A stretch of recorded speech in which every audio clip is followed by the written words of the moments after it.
Okay, hi.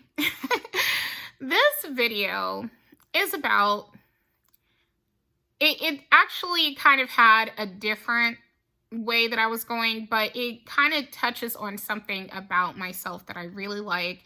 I want to share it with you guys. And if you're someone who you struggle with a lot of us struggle with our self-esteem.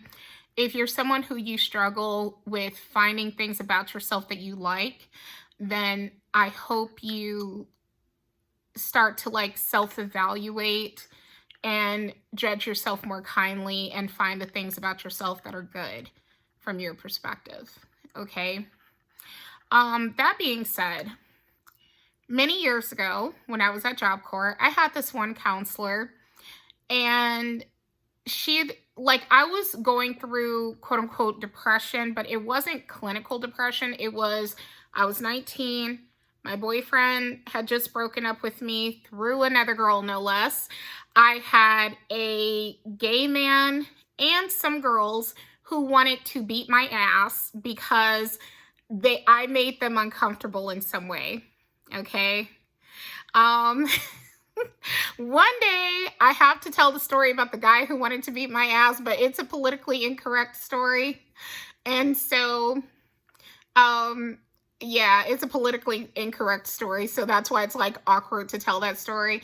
But as it were, okay, he wanted to beat my ass though. He looked like a Timu version of Carlton Banks, okay?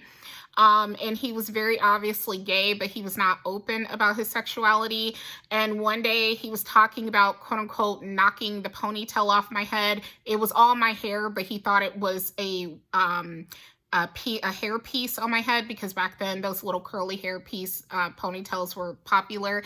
And so he was talking about coming over and knocking it off my head. And he was saying this very angrily, like he was being awful towards me. I hadn't done anything to this guy. The only interaction that we'd had was debating in class. But there is something about me that triggers a lot of insecure people. Okay. If you are triggered by me, baby, check yourself respectfully. And not that like being insecure in and of itself is something that is going to make you hate me, but there is something in some people that I just trigger the fuck out of them. And I'm not gonna lie, I kind of like it.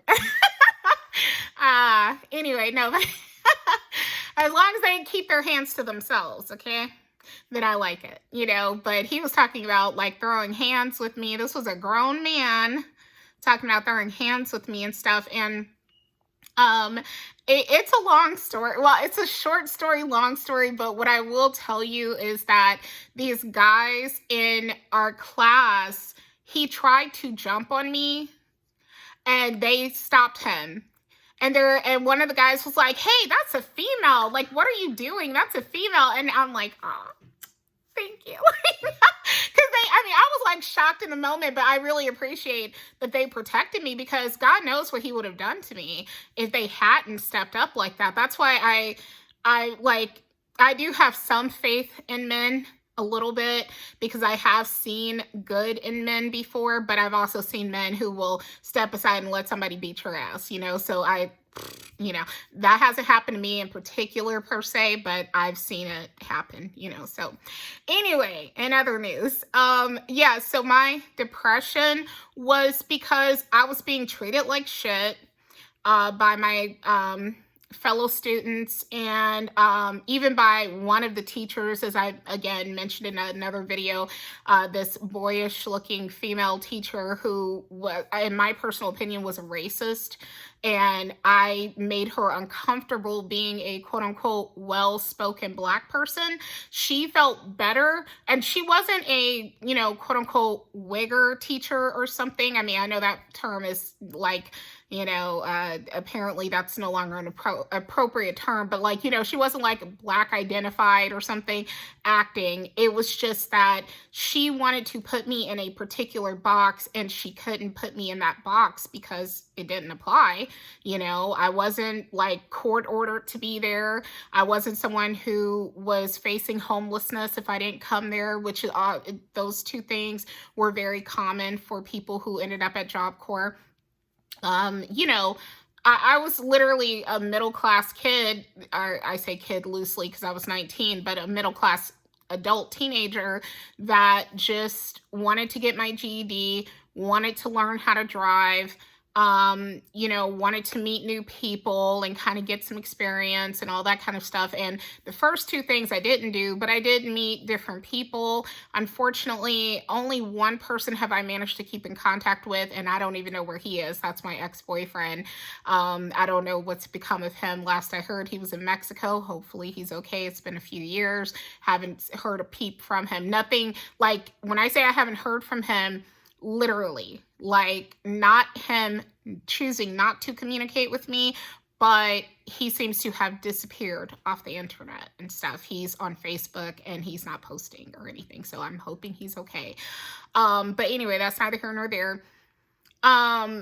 Yeah, God bless. Hopefully he's okay. But I was going to say though that, that was where my so-called depression was coming from. It was not clinical. And like, I've never been on a medication to control depression or anxiety. I do have anxiety, but I've never been on a medication. It's never been so severe that I absolutely had to take a medication to function. I'm not attacking anybody who has. I'm saying that, this was me kind of just, I wanted to go home, but I also didn't want to miss out on coming back, because they used to threaten people that if you went home, you could not come back for another year. So my goofy ass, I would have done better to just go home. Okay. My goofy ass told them I'm depressed. Now, I never said anything about wanting to hurt myself or anything or hurt anybody else. Nothing of the sort. I never would have. Nothing like that. I just said I'm depressed. Well, somebody flagged me because I was claiming depression. They flagged me and they made it impossible for me to come back. That's another story, okay? But I learned something. If you do not need mental health or mental help, then do not claim you do, because you will get blackballed in certain cases or whatever, blacklisted, blackballed, whatever you want to call it. They will hold it against you. If you claim mental health stuff. I'm not saying in every circumstance, but in a lot of stuff. So, be mindful with that. Like, people think it's a get out of jail free card to claim mental health issues, and it can actually hurt you a lot. And that was a case where it hurt me, but in the end, it didn't. It's okay that I didn't go back. Trust me, it's okay. Anyway, moving on though. So I had this counselor when I was there. I mean, this was just a student counselor. Everybody had access to a student counselor or whatever, it wasn't like to do with me being mentally ill or whatever, and, she had asked me one day, I was in I think they called it the infirmary, which I think is a military term because it's a former base. And she had asked me one day, she's like, tell me something you like about yourself, or tell me I feel like she said, tell me 3 things you like about yourself. And I told her what I liked about me. And she says to me, and I believe that she was being sincere. She said to me, it's sad a lot of kids couldn't tell me, and, putting me in the category as a kid, or, maybe she said a lot of people, but whatever, could not tell me things that they like about themselves, right? Okay. Now moving on. So that's why I say I hope you can find some things about yourself that you like. But let me just tell you why I came on here today. So I was, what was I doing? Shoot. I know what it was. Okay. So I was on Facebook. I'm an internet addict. Anyway, I was on Facebook, and in this group I'm a part of, someone had started a topic about canceling a popular AI service that it's the most popular one that I know of that regular people are using, okay? So anyway, they talked about that. And they said, like, oh, are we canceling them now? Or why are we canceling them? Or something to that effect. And most of the comments I saw were people who said, oh, I'm not canceling them. I use them for everything. Like, I can't make a decision without them. I need them for, and I didn't realize how bad it was with people's addiction to that. But that's I'm not here to comment on that further than what I've already said, but that is kind of sad and scary. Now, why I mention it though is that um somebody was talking about Mark, the guy from Facebook, and saying, yeah, he supported the president, and he or supports the president, whatever, and he has like an AI platform, but you guys are here. I want to say this: Facebook has played, while every other social media site was playing checkers, Facebook played chess, in the sense that they have made themselves this site that is very difficult to disconnect from. It's not impossible at all, of course. I know plenty of people who they don't use Facebook, and that's great.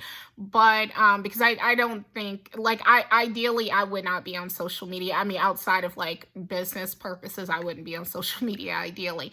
But I was going to say though that they've made themselves so, like, if you're someone who, there are people from your past, whether it's classmates or relatives or, old coworkers or whomever, and you want to connect with them, Facebook is, I think, the main place that you would go to if you want to find, like, let's say you were adopted, but your adopted parents or siblings' name or something, I would check on Facebook.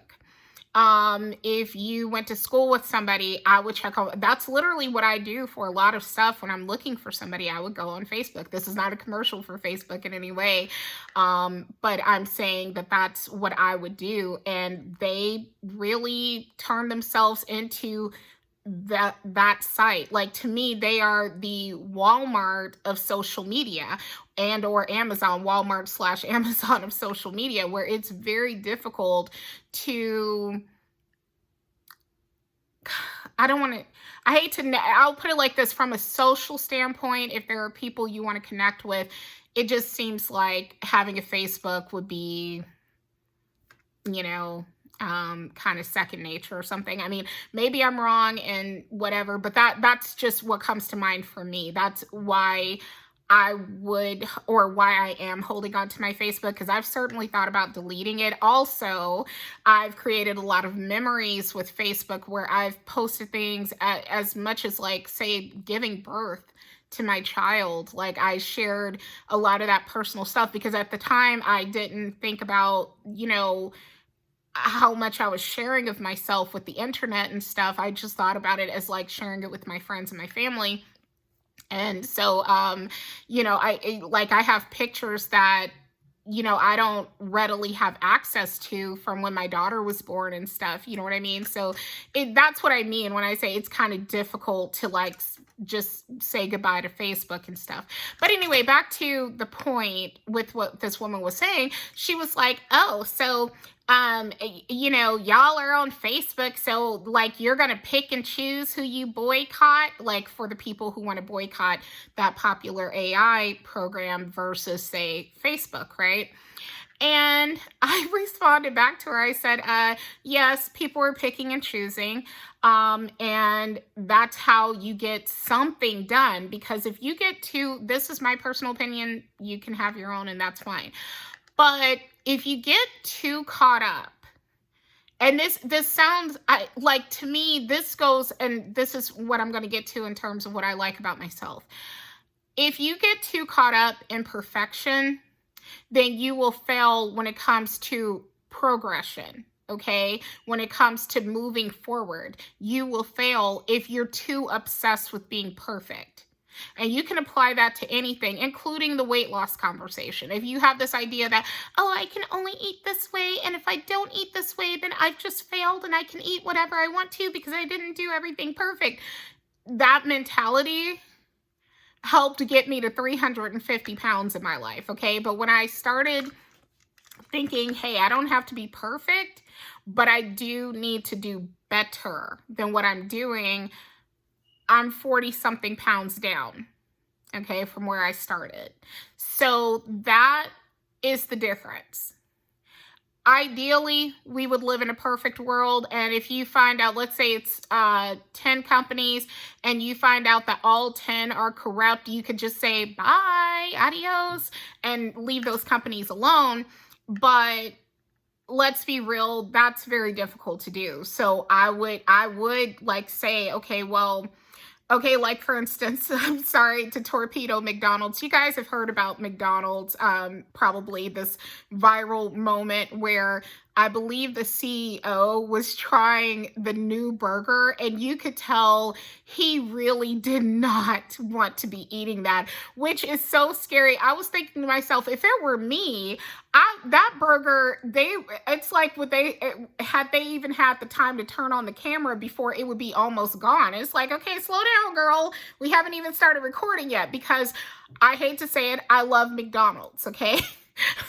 I do. I'm embarrassed to say that, but it's the truth. I love McDonald's. So watching this guy be so trepidatious about consuming his own product scared the hell out of me, because I'm like, what the fuck is in this? Now I'm like, I honestly, I don't think he's going to be the CEO for very long, because I'm sure a lot of people are side-eyeing McDonald's like, what the hell is in here? Because he would know what's in there, okay? And for, like, you know, how nervous he was about eating that burger, how uncomfortable he was, that's not normal. Most of us who are watching this would scarf down McDonald's in a heartbeat, you know? So for him to be wary of it, I think that was a major turnoff for a lot of us. It definitely was for me. So I'm not eager to go back to McDonald's. High key, low key, I'm not. Like, he ruined it for me. Which, I mean, I'm not blaming him in a way of like looking down on him. I'm saying that was my wake up call, seeing how funny he was about eating it. Anyway, I forget where I was and what I was talking about, so like, McDonald's, okay, I may say, okay, no more McDonald's, but I'll still eat Chick-fil-A. And then somebody might say, well, Chick-fil-A, their stuff is like, you know, the same as McDonald's or something like that. Okay, baby steps. Maybe eventually I'm going to stop eating Chick-fil-A too, but right now we're going to cut out McDonald's. You know what I mean? And so, but the old me was very all or nothing. The old me was like, you guys are boycotting Target for getting rid of DEI, but you're not like boycotting Walmart. Hypocrite much? Like, you know, getting on the bandwagon, but it makes a difference. Whatever little changes you do, it makes a difference. You know, you are more powerful than you give yourself credit for, you know, and it makes a difference. So the long and the short of it is, you know, thinking that you have to be perfect and that you have to do everything at once is how you set yourself up for failure. Okay, it's better to do something than to do nothing, because you're caught up in the fact that you can't do everything. So that's what I was saying to this woman, and she probably got back with me with some rude comment. In fact, can I find my phone? Where's my phone? Here it is. I'm just going to see if she got back with me. Hey, hey, hey. But hold on, she probably did. Yeah. 7 people liked my comment. Oh, thank you guys. Okay. Yeah, her comment was, are we excluding Facebook somehow? Doesn't Mark, owner of Facebook, support Trump and his actions? There's a whole slew of big businesses that support him. We'd have to cancel everyone, or are we picking and choosing? To which I said, and 9 people agreed with me. Shout out to the 9 people. I said, we are picking and choosing, and that is better than doing nothing. If you take that mentality, nothing gets done, because we don't live in a perfect world, but we can strive for a better one. Hope this helps. That's what I said. And let me just say this, okay, really quickly. What I was saying I like about myself is that I do not have a fixed mindset, and I love that about me. I love that I'm open to growth. I love it. I'm here for it. I love that about me. Like, I'm not too proud to admit when I've been mistaken about something.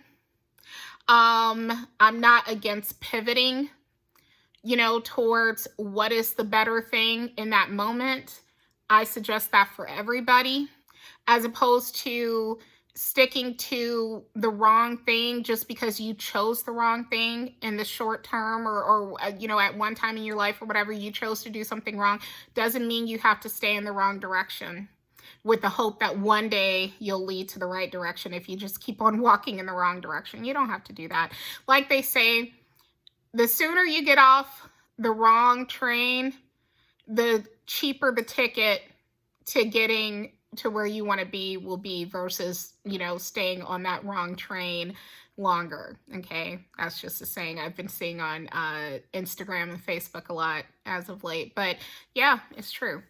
So yeah, one of the things I love about myself is I'm open to growth, and I'm open to being wrong, and I'm open to learning and just being the better version of me.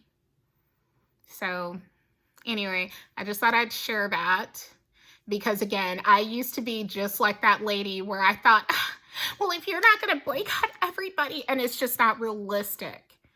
In 2026, the world that we live in, it's not realistic. It's not to say that, some people can't do it and so on and so forth, but it's not realistic. And she said that probably because she wants to keep doing whatever the wrong thing is. That's another reason why sometimes people take the perfection mentality, is because they don't want to be better. At least they don't want it enough to actually do better. So they just tell themselves, it's kind of like somebody who talks about like losing weight is too expensive and everything. And it's like, okay, you can either pay now for healthier food, or you can pay later in hospital bills and bad health. Just saying. So anyway, thank you guys for watching. Take care. Bye.